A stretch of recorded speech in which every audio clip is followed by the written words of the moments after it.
Just hours after these chilling images were released by the FBI, obtained from a Nest camera of an armed person wearing a mask and gloves outside Nancy Guthrie's home, last night officials detaining a man in connection with the case, but then releasing him, according to the New York Times. Pima County Sheriff's Office saying they questioned someone after a traffic stop and searched a house in nearby Rio Rico. This man, Carlos Palazuelos, saying he was stopped while working his delivery job. They put me in the cop car. You gotta wait. And then let go hours later. I hope they get the suspect, because I'm not it. Saying in another interview that it's possible he delivered packages to Nancy Guthrie's address, but he didn't know her. The sheriff's office not commenting, saying only that investigators completed their search of a property and the investigation is ongoing. The agonizing search entering its 11th day, with officials now hoping for leads from that newly released footage, which shows the subject tampering with Nancy's doorbell camera, at one point covering it with plants from her yard. Savannah reposting the video on Instagram, writing, "Someone out there recognizes this person. We believe she is still out there. Bring her home." While none of the images clearly show the person's face, in some you can see what appears to be facial hair around the person's mouth, and in these, distinctively shaped eyebrows showing through the eye holes of the mask. A handgun can be seen here in a waist holster. The person also wearing gloves and carrying a backpack. Until now, investigators had not been able to retrieve any footage from Nancy's home.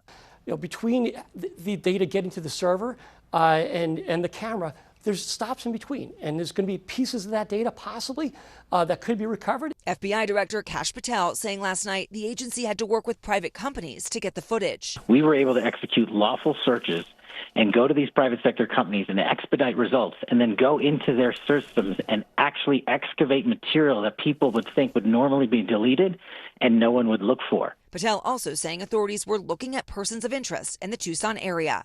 And I do believe we are looking at people who, as we say, are persons of interest.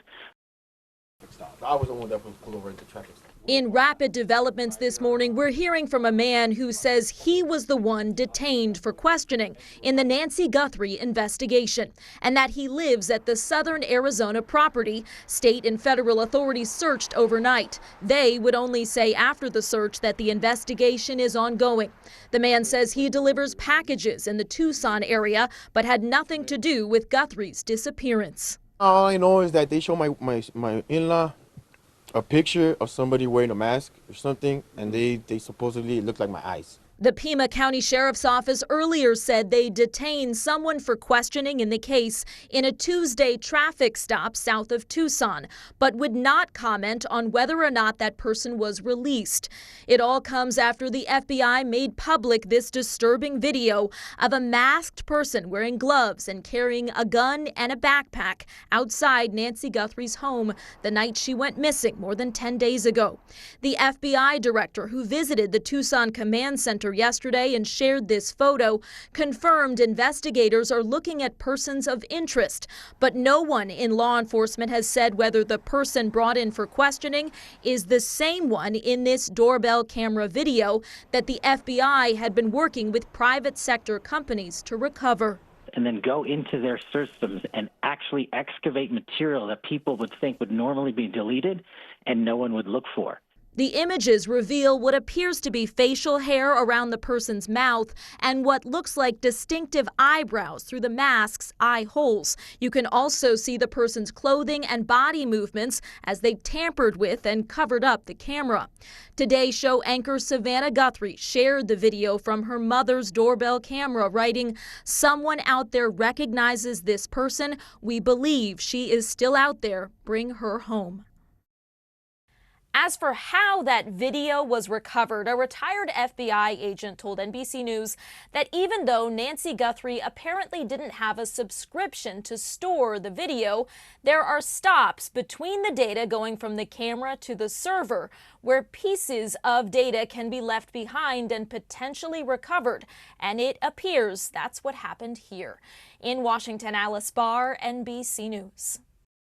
This morning, hope that someone will recognize this masked person, their eyes still visible despite a full face covering, wearing a backpack, sneakers, and a gun holster, all details that could trigger someone to make a critical call. Experts say video like this can lead to breakthroughs, with the FBI hoping the public's response will move the investigation forward. This investigation of this magnitude was going to require the public's assistance, which is why we put it out nearly immediately, the video, the photos, and sharpened images. And we continue to receive tips, and based upon that, we were able to expand the investigation. It's happened many times before. Well, he has his beanie pulled down, so the only thing you can see is his eyebrows. That's the manager of a Pennsylvania McDonald's calling 911 after customers noticed Luigi Mangioni's distinctive eyebrows. The tip coming just one day after the police released this photo of the suspected assassin of United Healthcare CEO Brian Thompson. And less than a week after this surveillance video showing the murder went viral. We know the public will play a critical role in identifying and locating these individuals. Surveillance video also expediting the capture of the two brothers responsible for the 2013 Boston Marathon bombing. Hours after the FBI released these images showing the Tsarnaev brothers at the marathon finish line, the publicity prompting a flood of tips that led to their capture. And more recently, in the Charlie Kirk shooting, suspect Tyler Robinson turned himself in at the urging of his parents after photos and this video of the shooter running away from the scene were made public. His picture in the news, the gun on the news, he knew it was inevitable that he would be caught. And then just last December, after the Brown University shootings, a post on Reddit around the FBI poster containing photos of a suspect led to a man saying police needed to look into a gray Nissan. That person led us to the car, which led us to the name, which led us to the photographs of that individual renting the car, which matched the clothing of our shooter here in Providence. Now, law enforcement hoping this video will spark a response, with the Guthrie family calling on members of the public to once again step up.